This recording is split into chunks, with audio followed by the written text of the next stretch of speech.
ba'd. So this is the second lesson from this tremendous treatise by the great Imam, rahimahullah, rahmatu wasi'ah, where the date now after Maghrib, which changed to the 3rd of Jumada al-Thaniya, عام 1447 بعد الهجرة, the year 1447 after the migration of our Prophet sallallahu alaihi wasallam. And the time now 6:14 p.m. of the Gregorian calendar is Sunday, November the 23rd, 2025. But like we mentioned, the Tariq al-Islami al-Hijri, it is the 3rd of Jumada or Jumada al-Thaniya, the year of 1447, after the migration of our Prophet alayhi salatu wasalam. And like we mentioned and continue in this tremendous treatise by the great Imam, rahimahullah.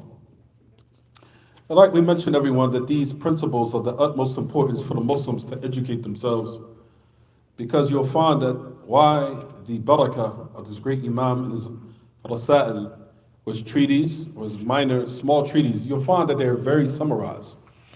And that a person could probably memorize them within 1 or 2 days if they really took the opportunity to mention or ponder on it, and at the least they could read it and study it, and at the same time ponder on it to see how it correlates and connects with our current day affairs of what's taking place in society. And keep in mind that the pitfalls of old, the devil has not changed his method.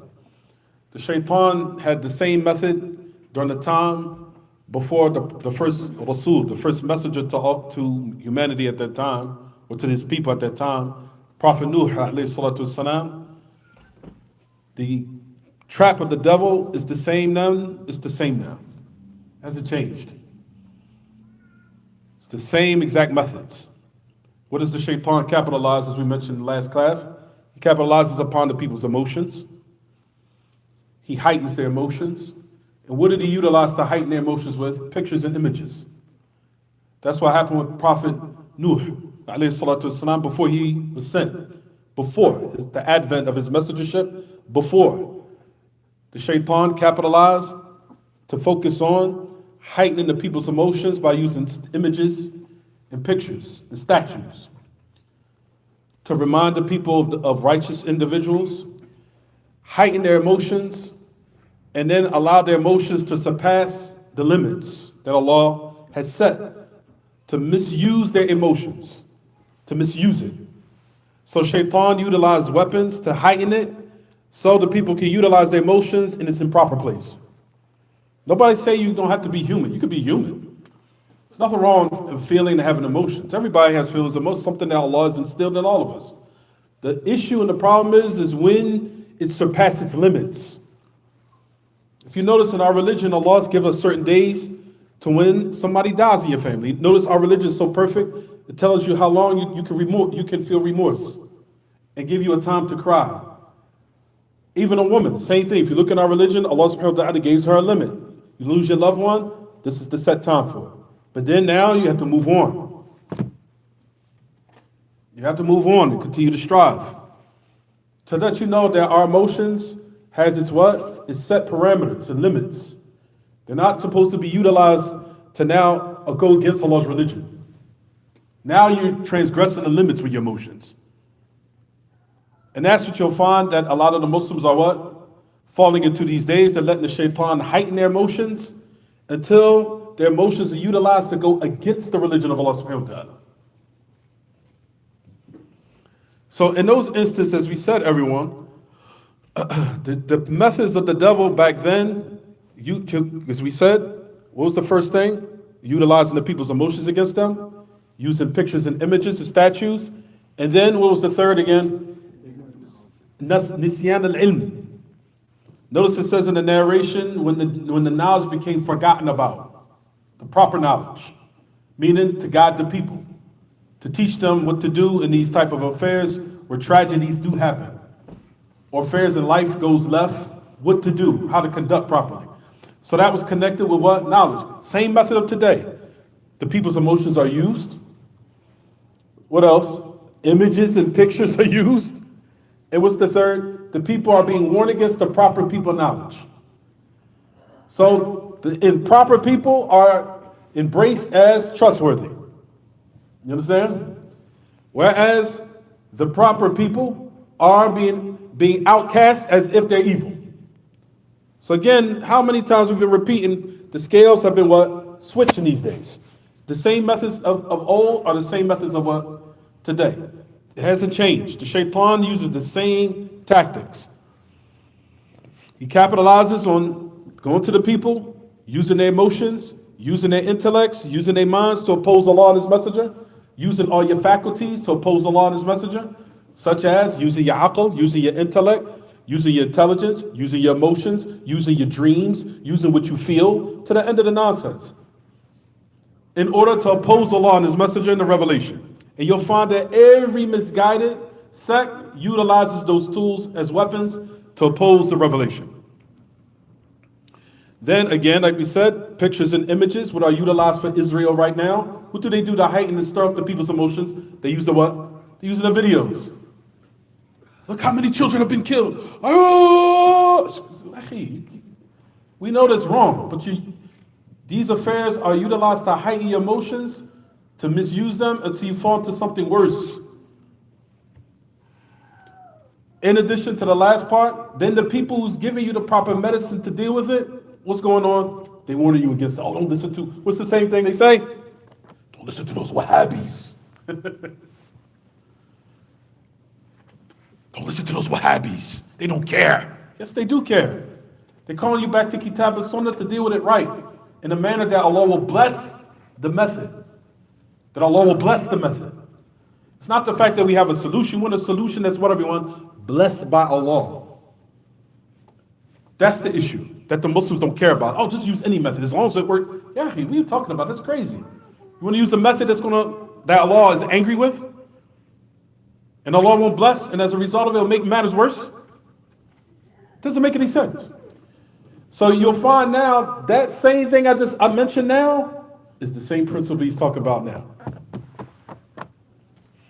So let's read it. It says, Al-Asr Rabi'. Listen carefully. Bayan al-ilm wal-ulama. Bayan al-ilm wal-ulama wal-fiqh wal-fuqaha. وبيان من تشبه بهم وليس منهم من تشبه بهم وليس منهم وهم كثر وقد بين الله تعالى هذا الأصل في أول سورة البقرة يا بني إسرائيل اذكروا نعمتي التي أنعمت عليكم إلى آخر الآية إلى قوله قبل ذكر إبراهيم عليه الصلاة والسلام يا بني إسرائيل سورة البقرة الآية ويزيده وضوحا ما صرحت به السنة في هذا من الكلام الكثير البين الواضح للعامي البليد ثم صار هذا أغرب الأشياء وصار العلم والفقه هو البدع والضلالات هو البدع والضلالات وخيار ما عندهم لبس الحق بالباطل وصار العلم الذي فرضه الله تعالى على الخلق ومدحه لا يتفوه به إلا زنديق أو مجنون وصار من أنكره وعاداه وصنف في التحذير منه والنهي عنه هو الفقيه العالم. See, انقلبت الموازين. Everything has been switched these days. Everything. So he mentions, it says, Rahimahullah. So now it brings us to the fourth. He said the fourth, now keep in mind, the order he went from the Tawheed of Allah, Ikhlas al-Amal for Allah, the worship of Allah, so in society, and not just society, in communities like this. In order for the community to be to progress, it has to stand upon solidified foundations, which is number one, being set right, which is what? The affairs and the belief and the creed as it pertains to Allah. Then the second, proper unity. Third, the adherence to the Muslim rulers. And notice these are all the affairs that the Muslims in the world went against. Every single principle you see we name, you'll find that they went against it. So what came as a result of it? Chaos within the earth. And Allah subhanahu wa ta'ala's wrath descending upon the what? The creation as a result of it. Wal-iyadhu billah. Then, now he's talking about the fourth affair. He said now, the other affair that the Muslims have abandoned is knowing proper knowledge and the proper scholars. Bayan al-ilm wal-ulama. Bayan, clarifying knowledge and the proper scholars. And which true fiqh, and who are the true fuqaha. And clarifying who resembles them. And they're not from them. And Allah has clarified that this principle in the first surah Al-Baqarah, as it says in Bani Israel, when Allah subhanahu wa ta'ala says, O Bani Israel, mention my favor upon you, or that I bestowed upon you, to the end of the ayah, Surah Al-Baqarah, ayah number 40.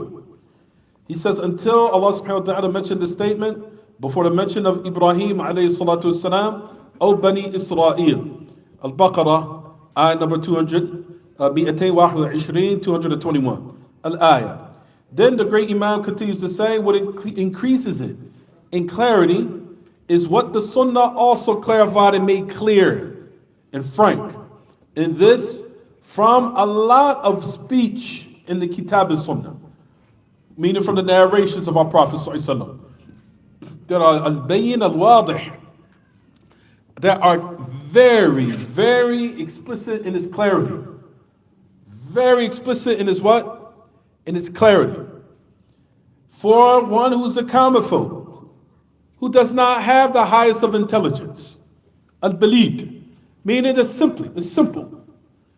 And like we mentioned, everyone, he's not mentioning this in order to now humiliate anyone.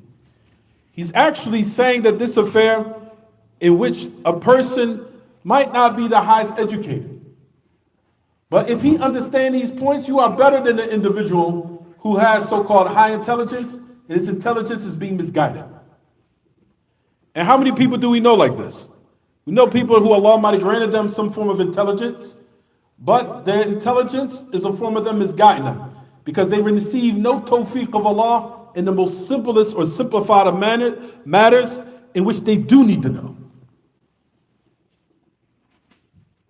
And how many people we know that Allah subhanahu wa ta'ala has given them insight in these simple affairs, where a high educated person was given what? Deprivation in being rightly guided in these type of matters where their intelligence were not used in its proper place.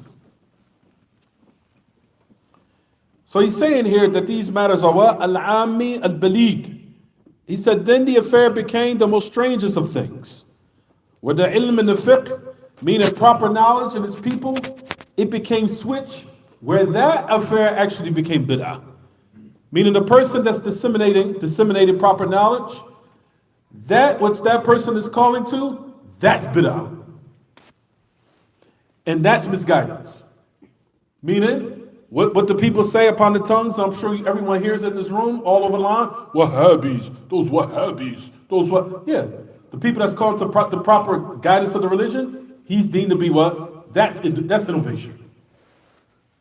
That's misguidance.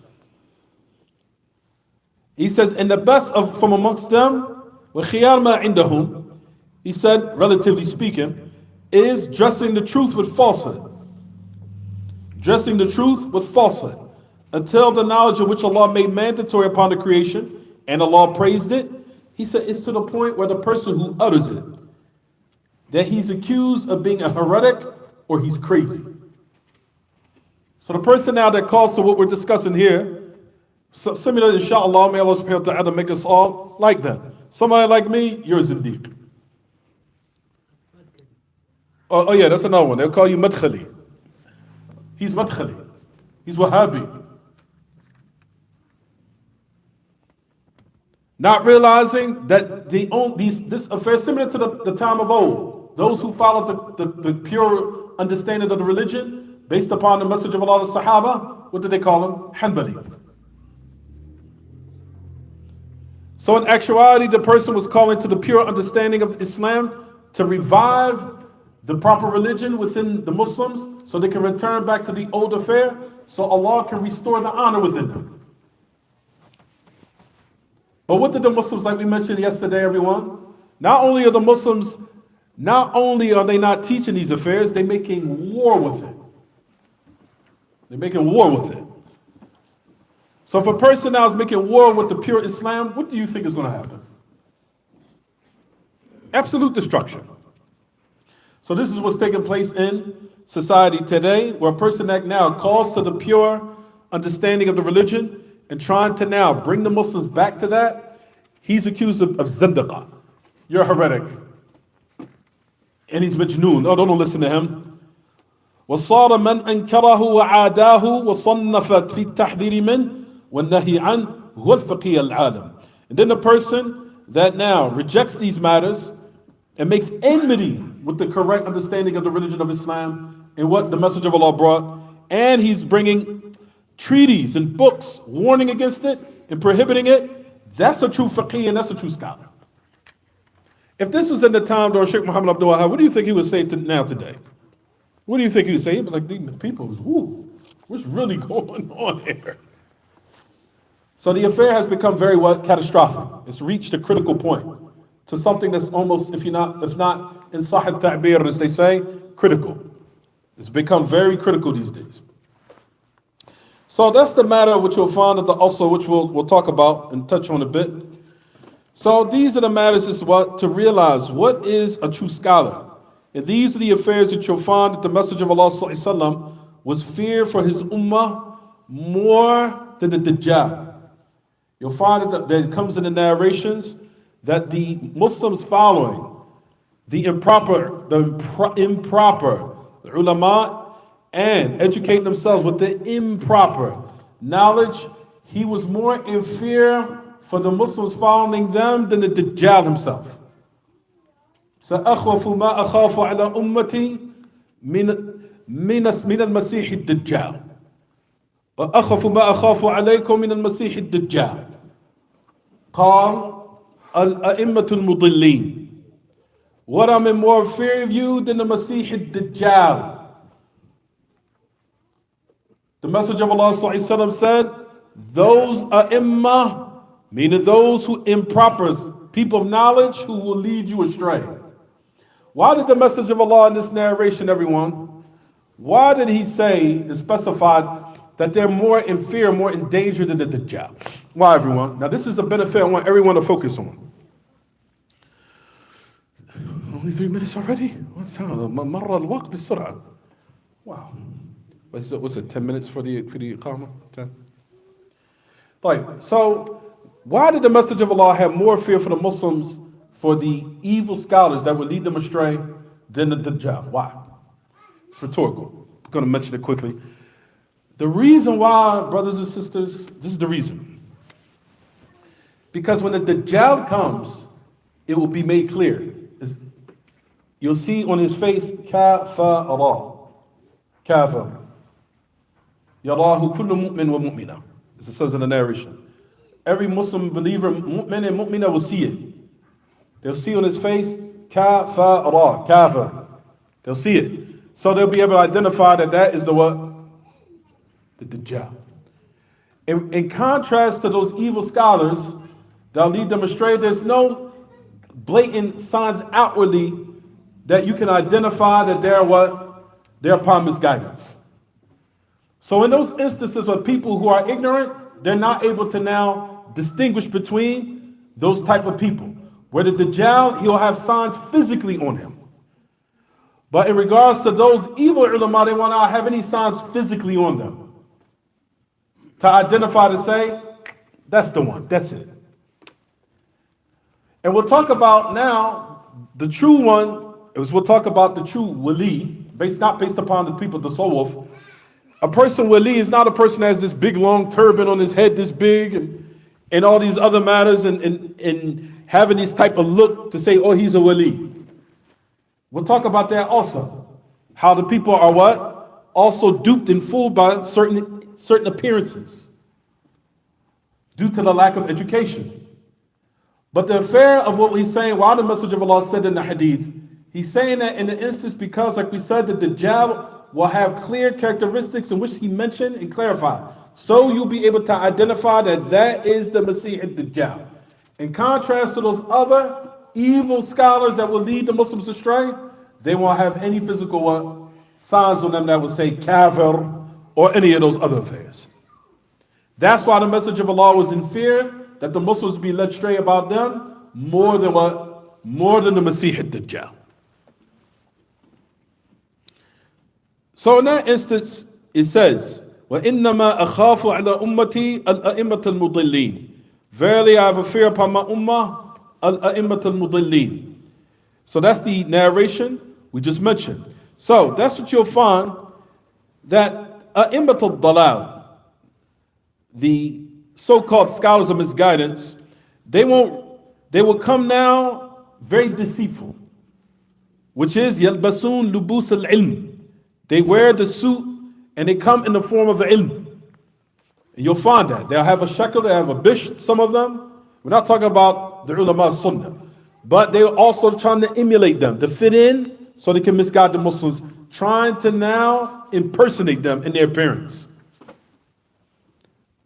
So they wear that type of lubus al-ilm, وَيَتَزَيَّنُوا بِزِيَّ الْعُلَمَاء, wearing that uniform like the uniform of the ulama. However, they take advantage to impersonate in order to spread these misguided affairs within the ummah and different types of myths and desires and misguidance and khuza'balat and misguided matters and perverted ideologies, which has no type of basis in the religion of Islam and in the religion of Allah. So they come, cover up the truth with falsehood, hide the truth, and then at the same time,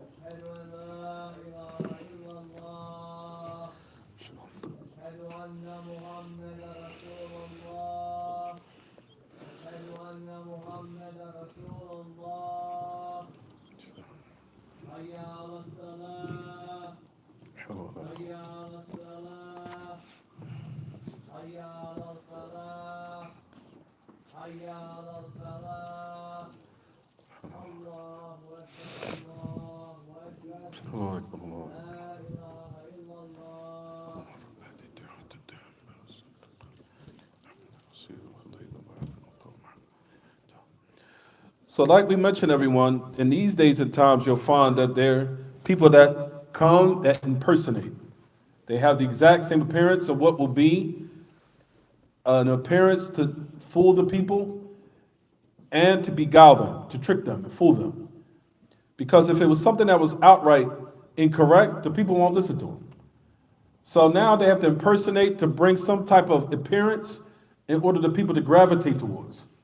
So when they see it, it looks very alluding, very embellished, so they could be tricked and they'll listen. And you'll find that the affairs of what we see today upon social media are very scary. Even it scares me. I've seen so many uneducated people, but they know how to make their appearance seem so fair-seeming and so sharp in how they look. They make sure that they have all these books in the background, make it look like they just the most scholarly individual in the have this big library of books in the background, and and then he has this nice the crease and everything is there. And then he has the most sharpest of vocabulary in English. And then you listen, you're like, what is this guy saying? And you're listening, 100% wrong. But look how many followers he has, 50,000, 100,000. You're like, whoa. And like we mentioned, everyone, uneducated people in the religion, Allah subhanahu wa ta'ala could equip them with decorated speech. Rather, you'll find that the shaitan, the devil, comes to certain people, and from the tricks that he inspires them with is to be very eloquent. Not saying that the people of the sunnah are not supposed to be eloquent. That's not what we're saying. We're supposed to also combat to make the haqq dressed up also in the best form to be delivered in the proper way, with education and everything. So that's not what we're going with. We're going with that the shaitan also inspires his minions and his soldiers with decorated speech. You'll find that Allah subhanahu wa ta'ala mentioned that in his book. The ayah which Allah subhanahu wa ta'ala says about وَكَذَلِكَ جَعَلْنَا لِكُلِّ نَبِيٍّ عَدُوًا شَيَاطِينَ الْإِنسِ وَالْجِنِّ يُوحِي بَعْضُهُمْ إِلَى بَعْضٍ زُخْرُفَ الْقَوْلِ غُرُورًا زُخْرُفَ الْقَوْلِ غُرُورًا وَلَوْ شَاءَ رَبُّكَ مَا فَعَلُوا فَذَرْهُمْ وَمَا يَفْتَرُونَ. Allah subhanahu wa ta'ala says in His book, likewise we made for every prophet كَذَلِكَ جَعَلْنَا لِكُلِّ نَبِيٍّ عَدُوًا شَيَاطِينَ الْإِنسِ وَالْجِنِّ. We have made for every prophet an enemy, the devils from the human beings and the jinn. They inspire one another. Listen to the ayah. يُوحِي بَعْضُهُمْ إِلَى بَعْضٍ زُخْرُفَ الْقَوْلِ غُرُورًا. Decorating the Lord's speech to fool you and trick you. Decorated, alluring speech to fool you and trick you. So they sound very persuasive, very convincing. To make it sound convincing and persuasive to your mind and to you what? You accept it. Because we know, brothers and sisters, the statement of the Salaf, الشبه خطافة والقلوب ضعيفة. The ambiguities are sharp like claws, and the hearts of human beings are weak. So they'll hear it and they will automatically what? Be captivated until it'll snatch them. Then that type of doubtful matter will creep in their heart and settle in it. And who knows when it will what? Leave them. So those are the matters you'll find that's from the equipped methods of the shaitan that he equips his minions with these type of methods. And I have not seen more than the height of affairs now reaching the critical point of what we see on the social media, as they call it, minassat electroniya, the electric platforms. It's very scary. Very, very scary.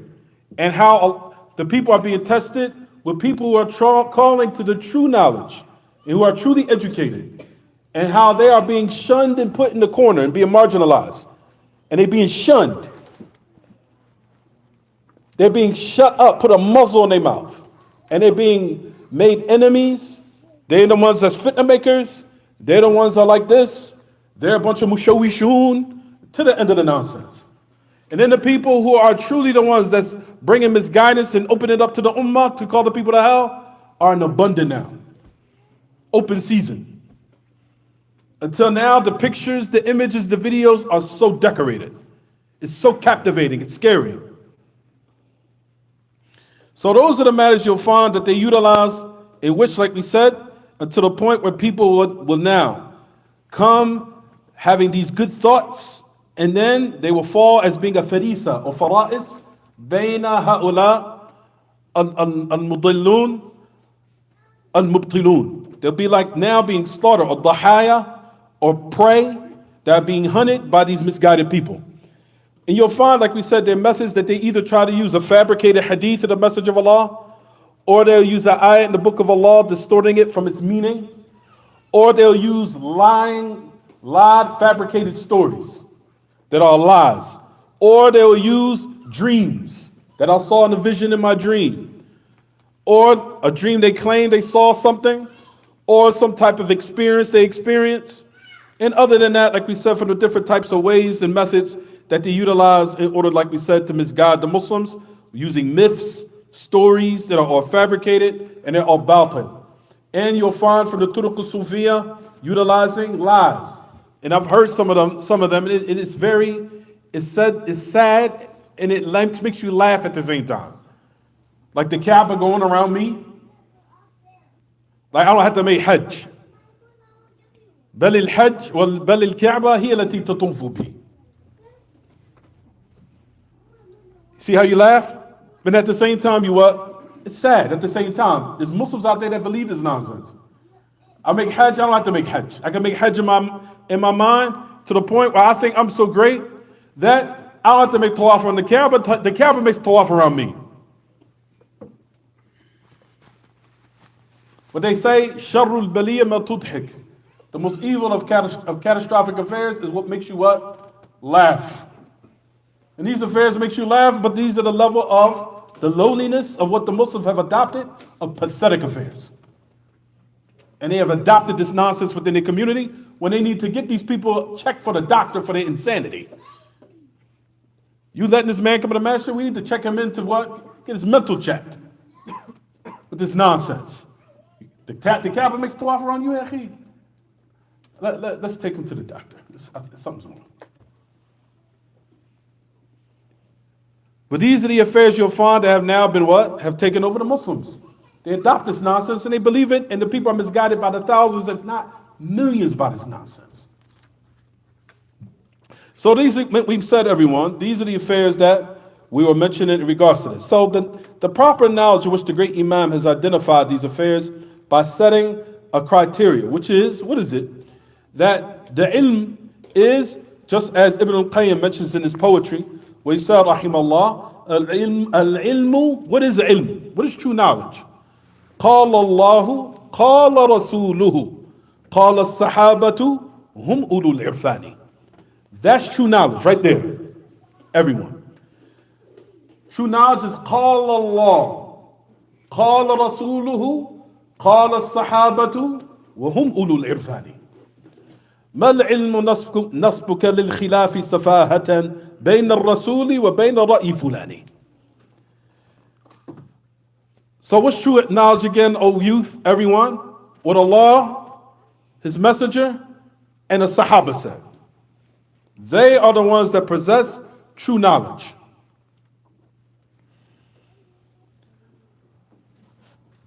Knowledge is not of what will be put as khilaf, which is considered in reality foolishness, between what the Messenger of Allah said and what is the opinion of someone else in comparison to him, sallallahu.